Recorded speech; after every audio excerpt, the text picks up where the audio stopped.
da tua palavra e na manifestação do teu Espírito Santo. É o que nós oramos e te pedimos em o nome de Jesus. Amém. Meus irmãos, minhas irmãs, a paz do Senhor. Amém. Os irmãos estão bem? Amém mesmo? Glória a Deus. Eita, Jeová dos crentes. Aí é forte. Meus irmãos, sem perda de tempo, Atos dos Apóstolos.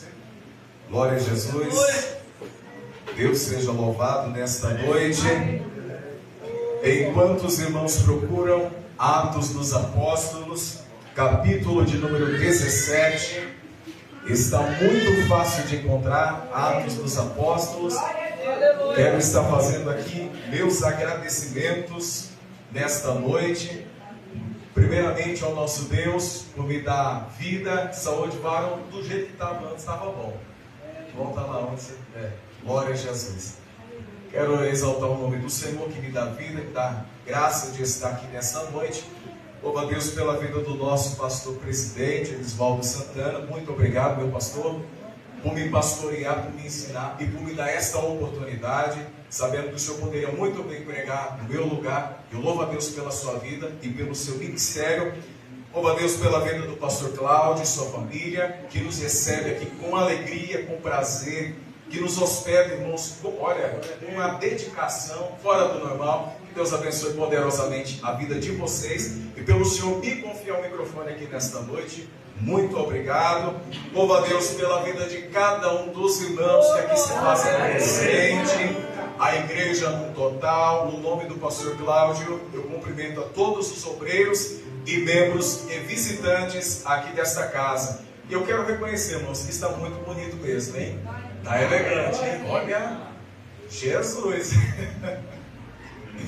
Eita glória! Meus irmãos, glória a Jesus! Vamos lá, vamos para o que interessa. Atos dos Apóstolos, capítulo de número 17. Quero estar lendo alguns versículos com os irmãos, a partir do verso de número 18. Glória a Jesus. Quem veio ouvir a palavra do Senhor? Quem está com sede aqui nessa noite? Aleluia. Diz assim, Atos 17, 18. E alguns dos filósofos epicureus e estoicos contendiam com ele. Uns diziam, quer dizer este paroleiro? E outros, parece que é pregador de deuses estranhos, porque lhes anunciava Jesus e a ressurreição. Verso 19. E tomando-o, levaram ao Areópago, e dizendo, poderes nós saber que nova doutrina é essa de que falas? Verso de número 22. E estando Paulo no meio do Areópago, disse, varões atenienses, em tudo vos vejo um tanto supersticiosos, porque passando eu e vendo os vossos santuários, achei também um santuário em que estava escrito, ao Deus desconhecido. Esse, pois, que vós honrais, não o conhecendo, é o que eu vos anuncio. O Deus que fez o mundo e tudo o que nele há, sendo o Senhor do céu e da terra, não habita em templos feitos por mãos de homens, nem tampouco é servido por mãos de homens, como que necessitando de alguma coisa, pois Ele mesmo é quem dá a todos a vida, a respiração e todas as coisas. E de um só fez toda a geração dos homens para habitar sobre toda a face da terra, determinando os tempos já dantes ordenados e os limites da sua habitação, para que buscassem ao Senhor, se porventura tateando, ou pudessem achar, ainda que não está longe de cada um de vós. Verso 28, porque nele vivemos e nos movemos e existimos, como também alguns dos vossos poetas disseram, pois somos também sua geração. Meus irmãos, podem tomar os nossos assentos.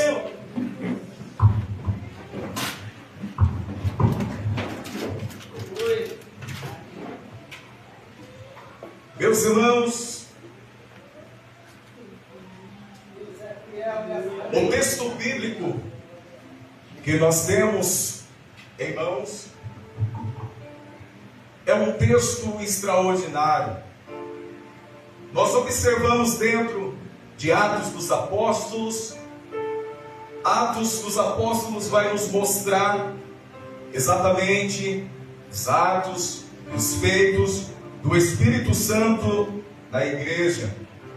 Como também nós entendemos dentro da teologia que Atos dos Apóstolos é tido e separado como um livro histórico, porque nos mostra exatamente sobre a história, sobre o início, cada detalhe da igreja e do povo de Deus. Nos deparamos exatamente dentro do capítulo de número 17, e nós aqui vamos entender, irmãos, que o apóstolo Paulo ele estava na sua segunda viagem missionária. E para ser mais preciso, o apóstolo Paulo ele estava já quase ao fim da segunda viagem missionária. Pois segundo o que nós vamos ver dentro do contexto bíblico, faltava tão somente 2 cidades para ele passar e chegar até Jerusalém. Nós vamos entender que faltava Éfeso e faltava Corinto para ele passar.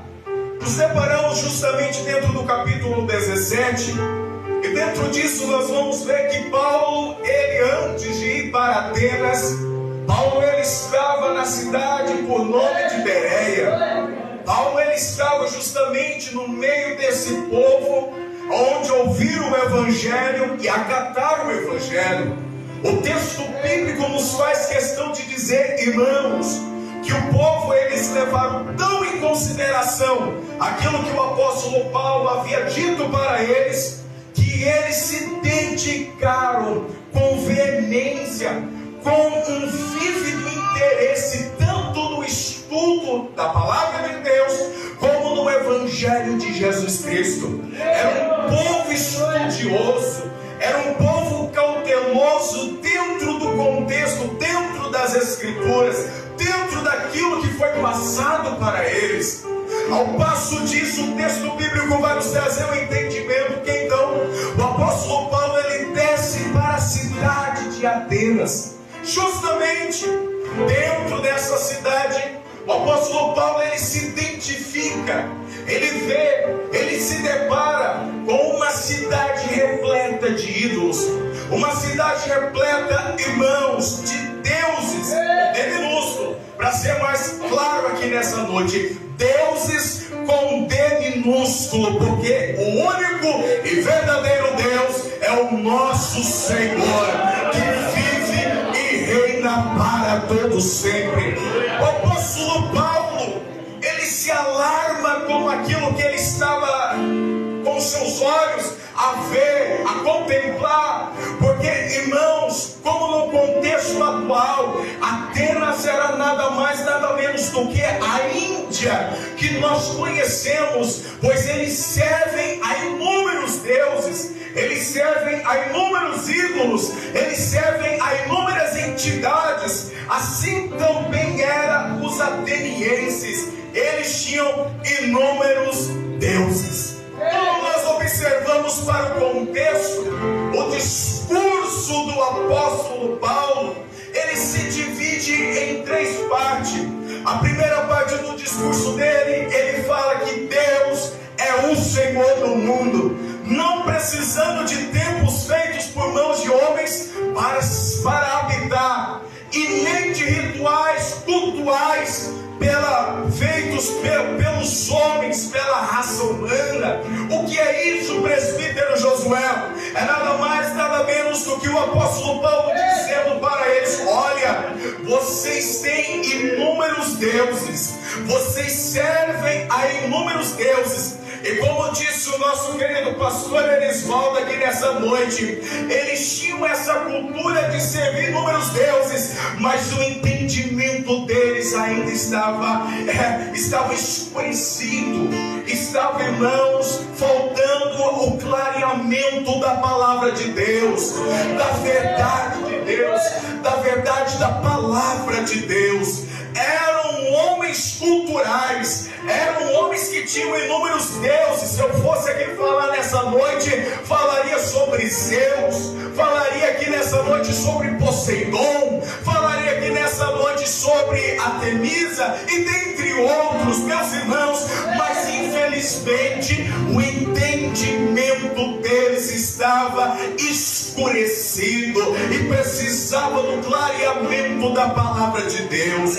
Não adianta de nada, irmãos, se nós vier aqui de terno, se as irmãs vier de saia, de um vestido muito lindo e muito maravilhoso, se nós não tivermos o entendimento aclareado com a palavra de Deus, não passaremos de meros religiosos que está fadado ao fracasso. Agora, quando nós temos o clareamento da palavra de Deus, nós entendemos o porquê nós estamos aqui, nós entendemos quem nos sustenta até aqui, nós entendemos que é Ele, o Senhor e Salvador da nossa vida.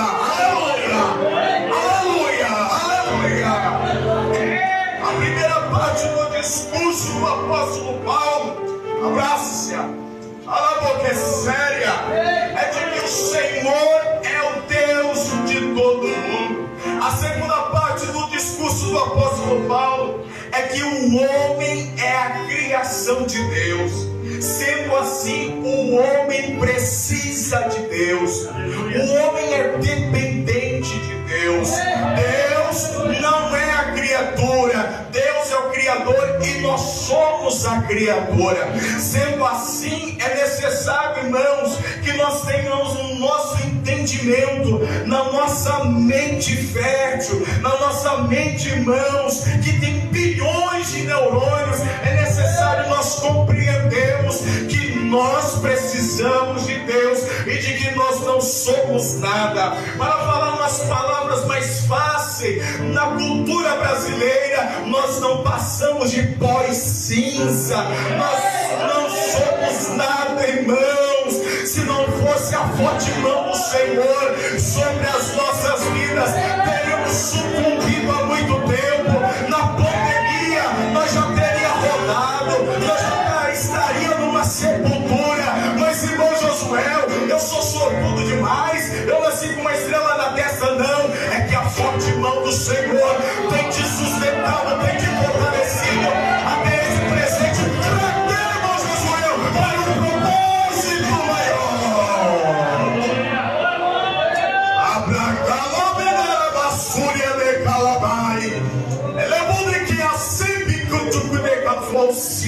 porque ainda estou vivo, porque recebo inúmeros livramentos, porque eu ainda estou de pé. Já era para mim ter estacionado, já era para mim ter parado, já era para mim ter procurado o mundo. Sabe por quê? Não é porque você é melhor do que os outros, é que existe um propósito de Deus, existe um propósito de Deus, existe uma vontade soberana sobre as nossas vidas.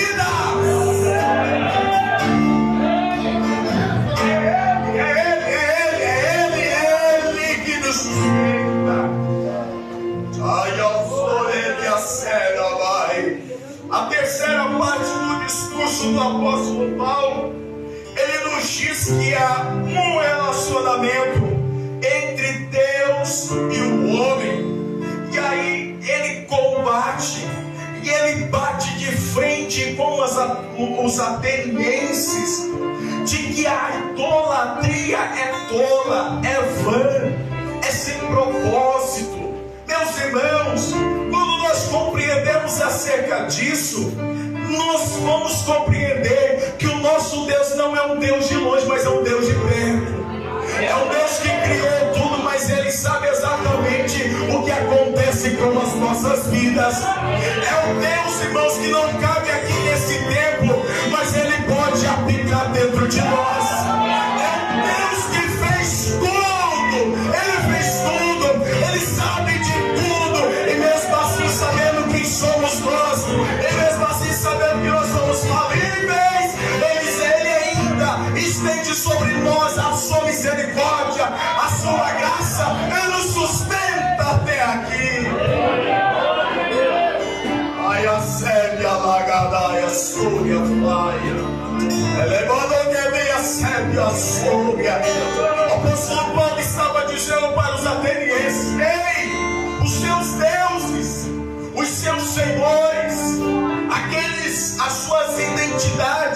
as suas entidades, elas podem até ser o que vocês estão dizendo. Agora o meu Deus não.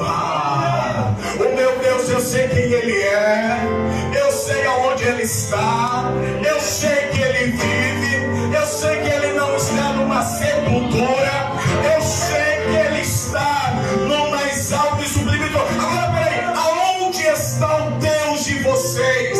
Está numa sepultura, está esquecido na história. Agora o meu Deus não, o meu Deus, Ele levanta o morto da sepultura, Ele cura o enfermo, Ele traz cura para o paralítico, Ele restaura o homem perdido nas trevas. É o nosso Deus de perto, é o nosso Deus próximo, é o nosso Deus íntimo. Aleluia! Quando nós olhamos para o texto, nós vamos ver que o apóstolo Paulo, ele já estava em certa discussão na praça chamada Ágora. E quando ele estava nessa praça, o texto bíblico nos diz que ele e alguns outros estavam em debate. E dentro disso, ao ouvir falar de que ele estava anunciando tanto a Jesus quanto a ressurreição dele, nós vamos entender que os atenienses chamaram Paulo de uma pessoa paroleira. Estavam chamando Paulo de um paroleiro.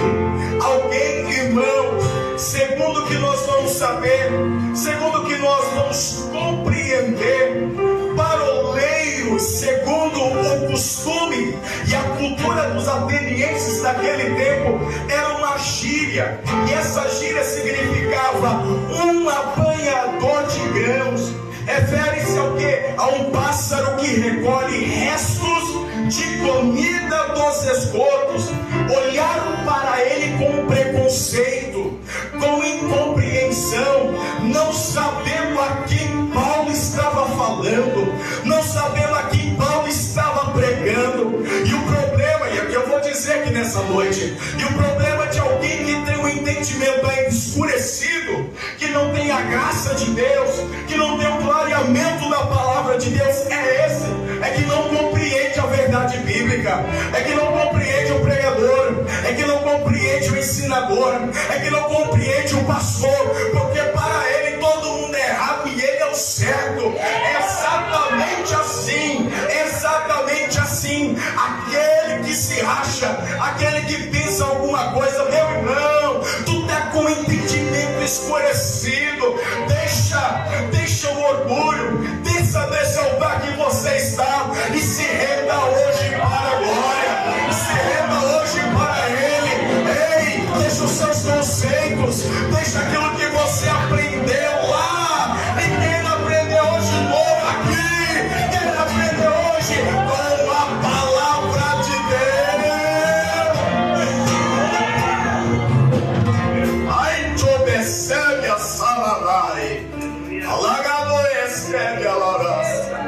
E o problema de quem não tem um clareamento da palavra de Deus é exatamente isso, que ele começa a perseguir. Persegue o fulano, persegue o Beltrano, persegue a irmã, persegue o irmão, persegue o líder, persegue o fulano, persegue todo mundo. Agora eu entendo perfeitamente que dentro da Sagrada Escritura nos diz que o nosso Senhor, Ele é aquele que é o Deus de oportunidade. E a oportunidade está aberta aqui para você mudar, deixar os velhos costumes, deixar os velhos ensinos, deixar tudo aquilo que lhe prendia para aprender o novo caminho, o certo caminho. Aleluia, séria, raia, súria, cai. O texto bíblico nos traz o entendimento.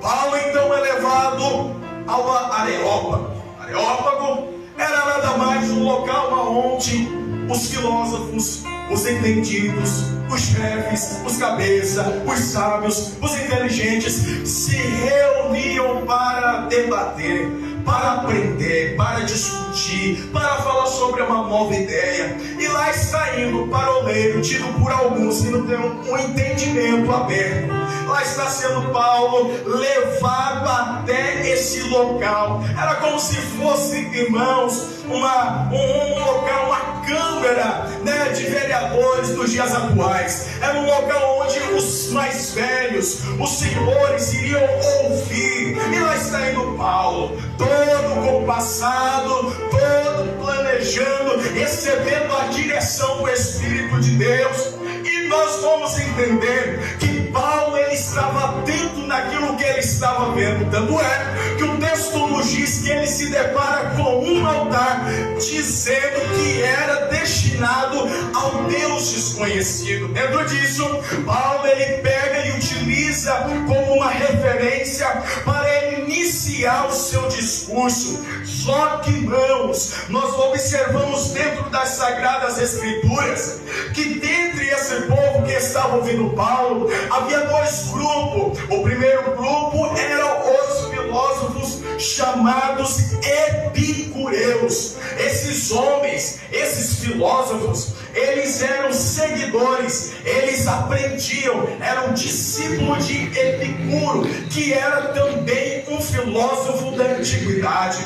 O texto bíblico, meus irmãos, nos traz um entendimento, e com o auxílio de comentários bíblicos, que os epicureus, eles não acreditavam na vida após morte, eles não acreditavam em ressurreição dos mortos, eles não acreditavam que poderia haver, meus irmãos, vida após a morte. É mais ou menos isso. Esses homens, esses seguidores de Epicuro, acreditavam, irmãos, que não teria vida após morte e nem no julgamento final. Eles não acreditavam nisso. Quando Paulo veio falar sobre ressurreição, logo eles ficaram de orelha em pé. Opa, esse camarada está falando sobre o que nós não acreditamos, sobre a ressurreição. O que mais os epicureus acreditavam? Acreditavam que o fim principal do homem era o prazer. Era nada mais, nada menos do que isso.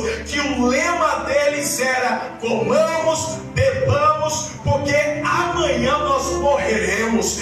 Esse era o lema dos epicureus. Estavam lá ouvindo, estavam lá atentos à mensagem do apóstolo Paulo. Meus irmãos, e quando nós falamos nesse sentido, os dias atuais não é diferente. Por quê?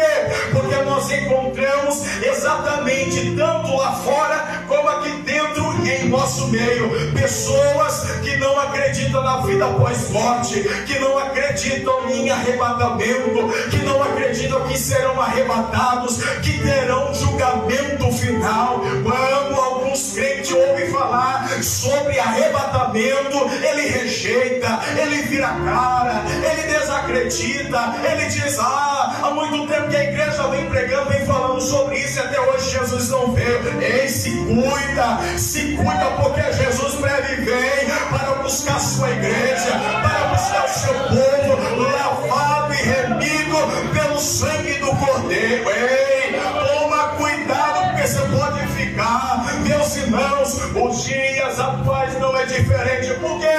Porque o mundo diz isso: comamos e bebamos, porque amanhã morreremos. Esse é o tema deste mundo, esse é o lema deste mundo. Pessoas que estão dadas ao prazer, pessoas que não querem largar a vida, meus irmãos, errada para ter uma vida com Cristo. Você vai evangelizar, você vai falar de Jesus para uma pessoa, ela diz na sua cara: eu não quero saber de Jesus, eu acredito na minha cachaça, eu acredito no meu cigarro, eu acredito no meu vereador, eu acredito no meu prefeito, eu acredito no meu presidente, mas não acredita no Senhor. Ei, esse é o problema, é que o mundo está recheado de pessoas dadas para o prazer. O que são essas pessoas? É aquelas que vivem para o prazer imediato, é aquelas que vivem a troca de um gole de cachaça, é aqueles que vivem a troca de um trago de cigarro, é aqueles que vivem por uma noite de motel, é aqueles que vivem por uma noite, por um momento, irmãos, de prazer. Esses eram os discípulos e seguidores de Epicuro. meus irmãos, eles não querem pensar, eles não querem ter o raciocínio lógico de que brevemente a morte vai chegar, que brevemente a morte vai bater a porta, caso Jesus não venha buscar. São pessoas levadas pela emoção. O que é isso? Não pensam na eternidade, não pensam no destino da alma, não pensam no encontro inevitável que terão com o Senhor.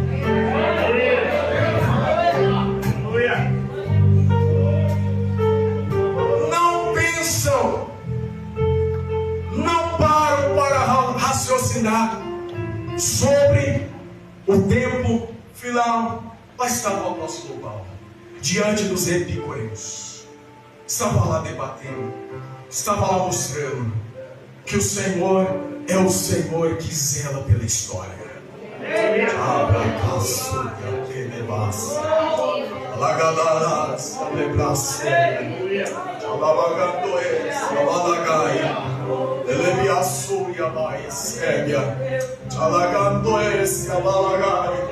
Ei, essa noite é a noite de oportunidade.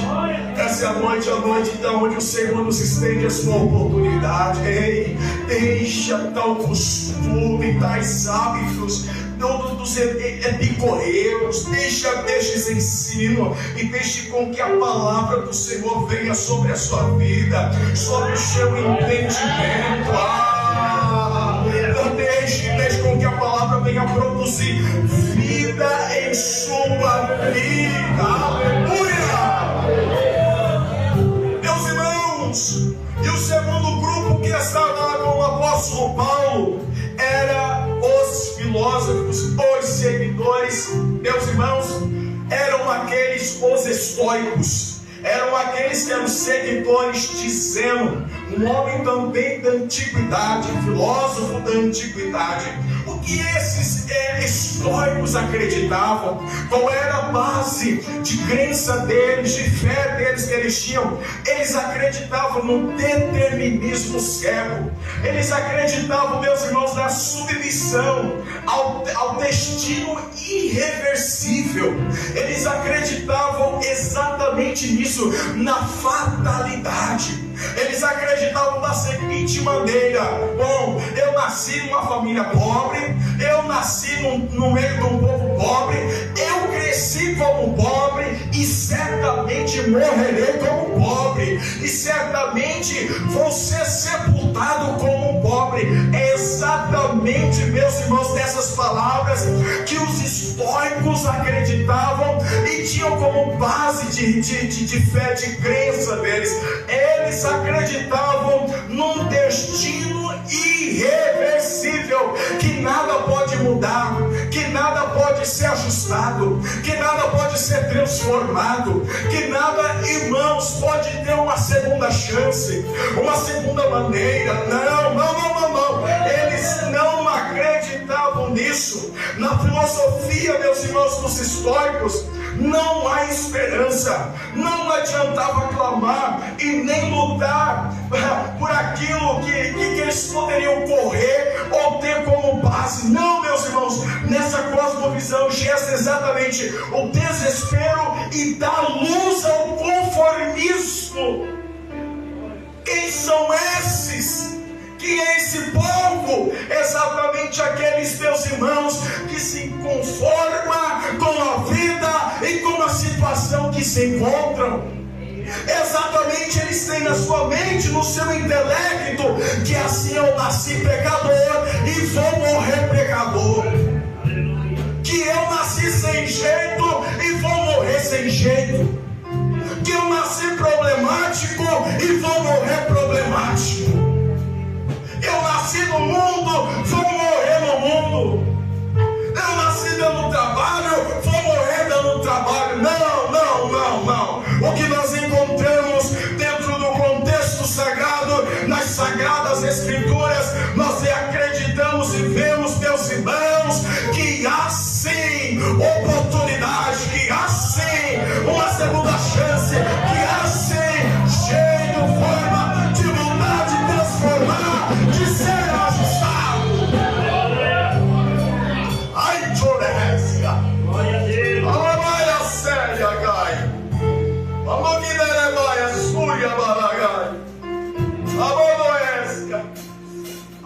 Meus irmãos, e o problema é que nós se deparamos com isso nos nossos dias. Eu nasci assim, vou morrer assim, irmão José. Não tem jeito, não tem sim, rapaz. Quem disse que não? Eu nasci dessa maneira, tem jeito não. Já tentaram dar um jeito, já tentaram uma forma. Você disse certo, tentaram, mas você não foi até o teu Senhor. Você não foi até o teu Deus. Você não foi até aquele que vive e reina para todo sempre.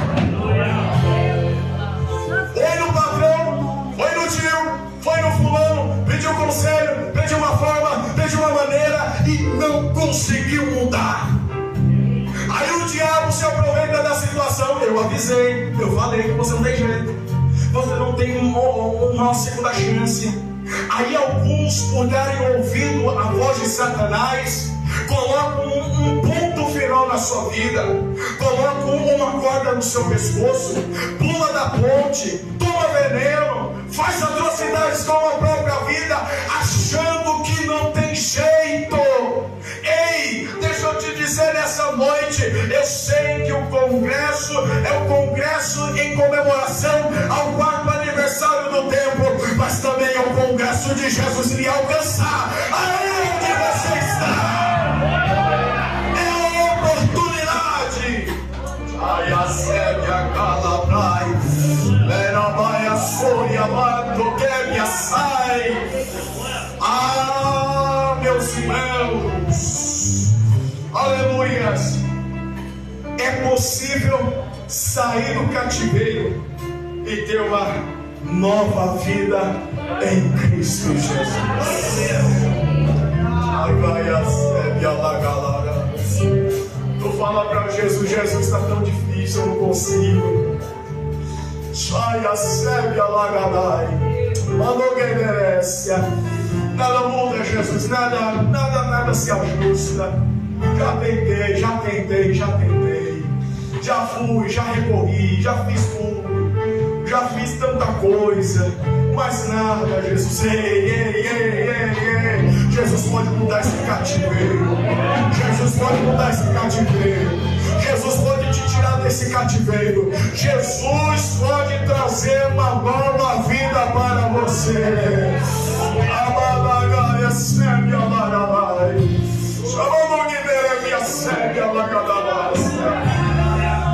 Meus irmãos, agora Paulo, e eu já aqui prossigo para o fim. Agora Paulo, ele vai tratar sobre um assunto muito interessante. Ele vai tratar sobre os 3 grandes mistérios da filosofia e da ciência, que eram as questões da vida, do movimento e da existência. Quando falamos acerca disso, e aqui nós temos exatamente no versículo 28, o último versículo que nós lemos, Paulo, ele vai falar sobre essas 3 grandes mistérios da filosofia e da ciência: a vida, o movimento e a existência. Só que no sentido lógico, nós entendemos que o negócio está meio bagunçado, que não começa pela vida e nem começa pelo movimento, mas começa primeiro pela existência. Começa primeiro pela existência. O apóstolo Paulo, ele traz uma verdade abordando, irmãos. Pasmem, fiquem admirados. Ele sendo dirigido e guiado pelo Espírito de Deus, ele traz uma verdade de Gênesis. Ele traz uma verdade exatamente do livro da criação. Ele traz um texto que mal ele sabia que nos dias atuais nós teríamos esses 66 livros, que ele estava falando sobre algo que estava em Gênesis. O texto bíblico nos traz um entendimento, irmãos, em Gênesis capítulo 1, que nada tinha forma, era escuro, era vazio. Mas nós vamos observar dentro do capítulo 1 de Gênesis que Deus, Ele foi trazendo à existência. Deus, Ele foi trazendo à existência. Se nós falamos acerca de existência, de existir, nós vamos entender que muita coisa existe. Presbítero Adriel, muita coisa existe. Um pedestal, um vaso, uma bandeira, um lustre, um ventilador, tudo isso existe. Quem disse que não? Tudo existe, mas tem um problema: não tem vida e não tem racionalidade. Se eu tocar nesse pedestal, ele não vai reagir a nada.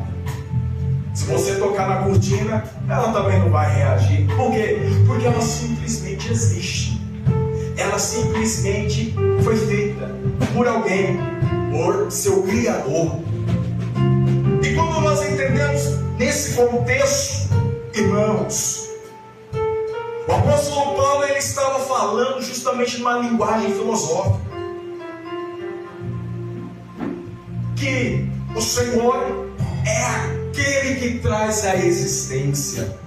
Se nós observarmos os versículos anteriores, ele vai falar justamente sobre isso, que o nosso Deus é aquele que traz a existência, ou seja, Ele é o Senhor que faz existir, que faz criar, que faz ver, que faz, irmãos, ter existência. Você olha para algo e não tem forma, aí você olha para o seu Deus e você entende que Ele faz ter forma. Você olha para as circunstâncias e as circunstâncias favoráveis não existem, mas se você clama ao seu Deus, as condições favoráveis podem existir. Você olha para a sua família e você vê que é impossível, segundo a ótica humana, de existir uma família crente, disposta a servir Jesus. Aí quando você começa a falar com o Senhor Criador, Ele faz trazer a existência. Ele faz existir. Ele faz. O texto bíblico nos diz que a terra era sem forma e vazia, mas Ele foi trazendo a existência. Haja sol, haja lua, haja divisão de terra seca e porção de porção molhada, haja firmamento nos céus, haja. O que era isso? Era Deus dizendo: exista.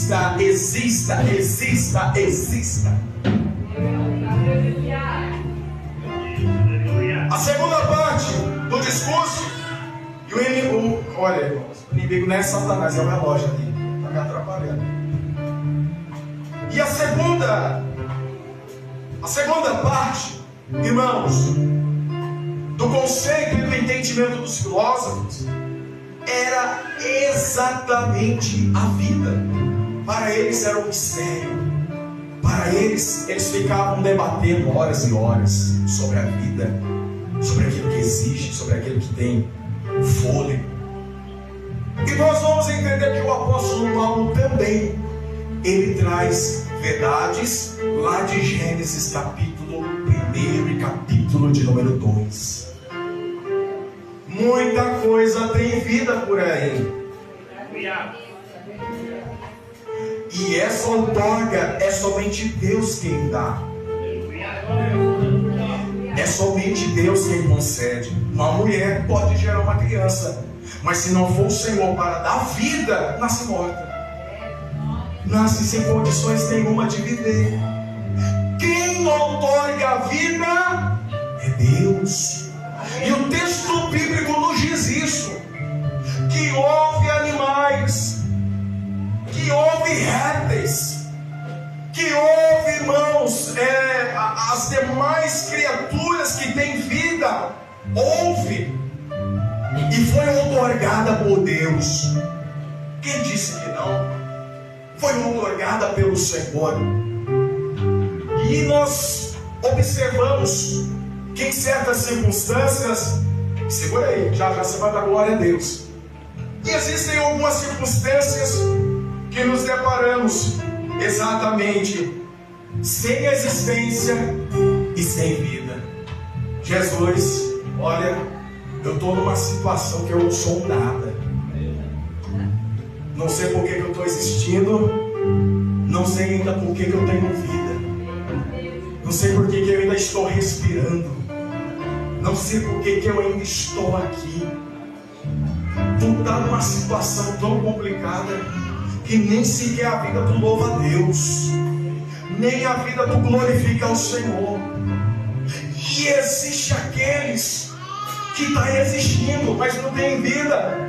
A senhora Vanusa, está lá a pessoa, está lá respirando, mas ela não expulsa que tem vida.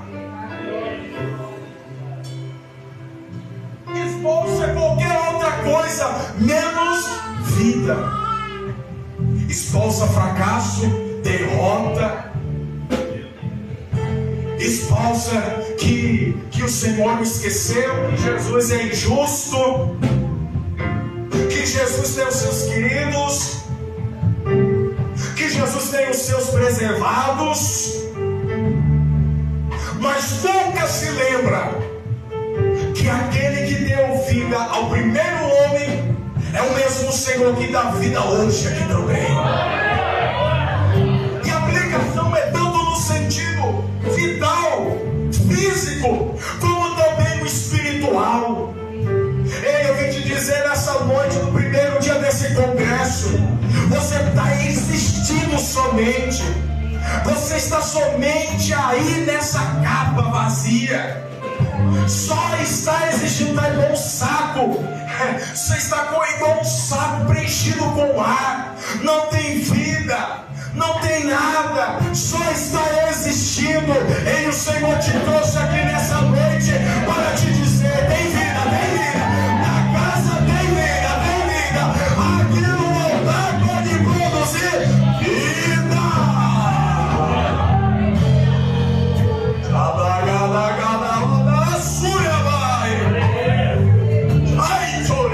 Tu vai sair vazio daqui se tu quiser, porque o Senhor está na casa, Ele está aqui para produzir vida. Aleluia. A terceira parte,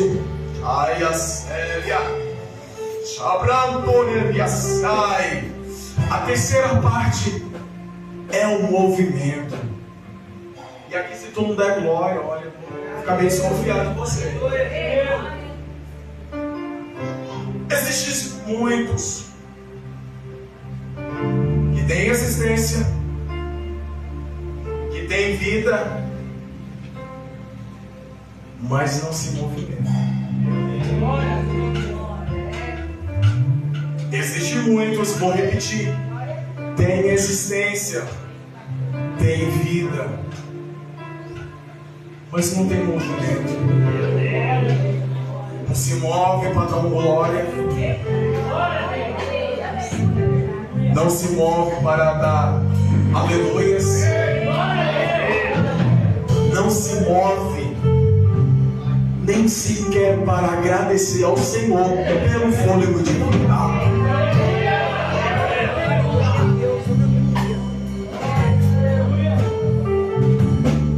Está esperando o que, meu irmão? Vem nos cultos, estou finalizando. Vem nos cultos, coloca o melhor terno, aí não coloca o melhor vestido. Ela tem o que? Existência, ela tem vida, mas não tem movimento nenhum.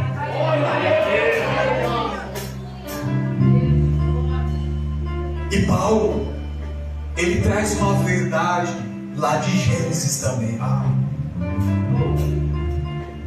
As coisas, os seres, alguns tinham existência, outros tinham vida. Agora, um fato que é interessante, que a partir do versículo de número 3, se não falha a memória, que diz que o Espírito do Senhor se movimentava sobre a face do abismo. O Espírito de Deus se movia. O Espírito de Deus produzia movimento sobre a face do abismo. E aqui tem um detalhe: chegam até mesmo sem existência, sem vida, mas quando clama ao Senhor, o Senhor pode produzir movimento.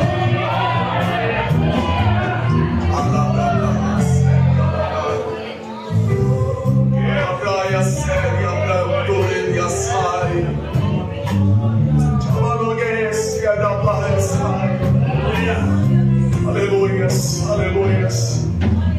Coloque de pé nessa noite.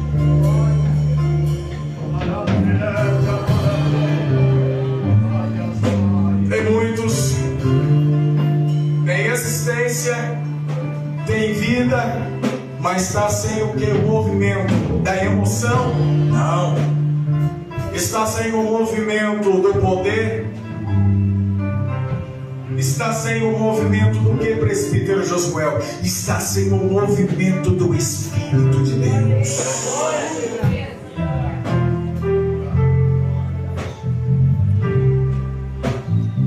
E o detalhe: nós que somos crentes, se não tivermos o movimento do Espírito de Deus, meu irmão, aí é problema.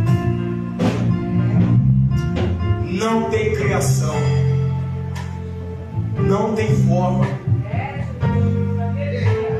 não tem resultado, agir nenhum.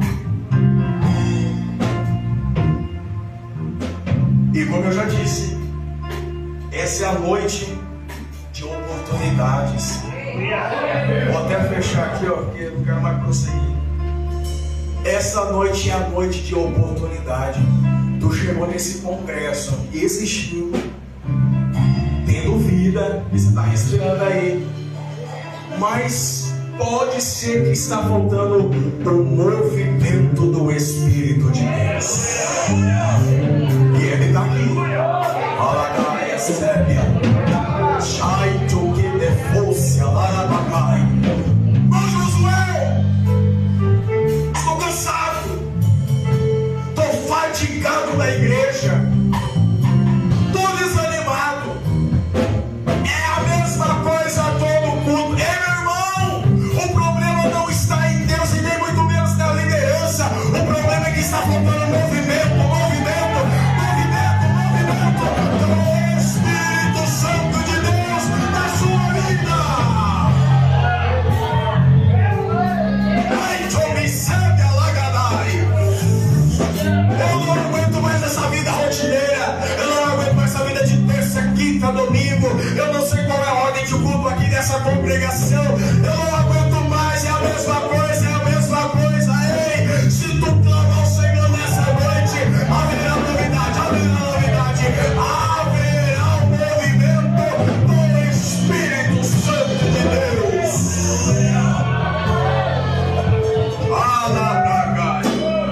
Por que tem muita gente que está enferrujada há muito tempo, não fala em línguas? Está faltando movimento no Espírito de Deus. Não está faltando congresso, não é isso, porque o Espírito de Deus não depende de congresso para operar, não depende de pregador de renome para operar. Não, Ele espera um coração contrito, Ele espera um coração desejoso. Oi, eu súria, vai. Olha da baia, serve ela pra fogo. Meu casamento, irmão Josué, está por um fio. Minha família está por um fio. Meu trabalho está por um fio. Irmão Josué, eu não sei o que eu faço. Ei, está faltando um movimento aí do Espírito de Deus. Está faltando aí o poder de Deus. Está faltando, está faltando, está faltando, está faltando, está faltando. Estou sem ânimo, Josué. Estou sem vigor, estou sem graça, estou sem ânimo. Nem sequer eu quero vir na ceia do Senhor. Já não tenho mais regozijo no meu coração. Ei, não está precisando você mudar de igreja. Está precisando do movimento, do movimento. O Espírito Santo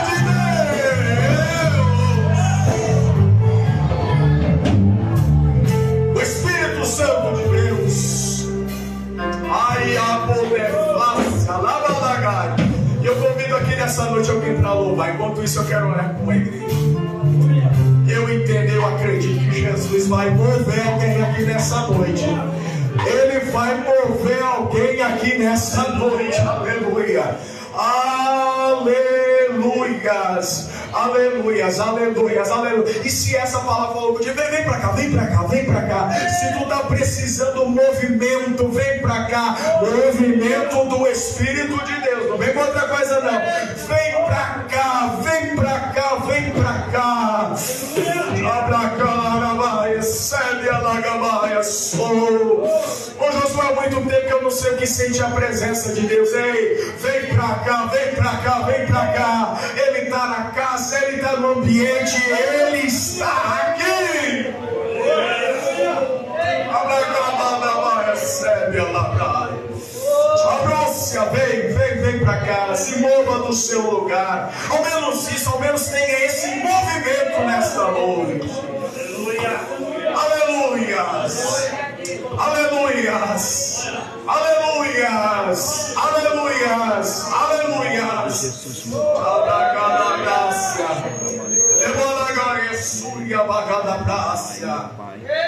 Feche os teus olhos aí onde você está. Deixa o Espírito de Deus te alcançar. Deixa o Espírito de Deus te alcançar.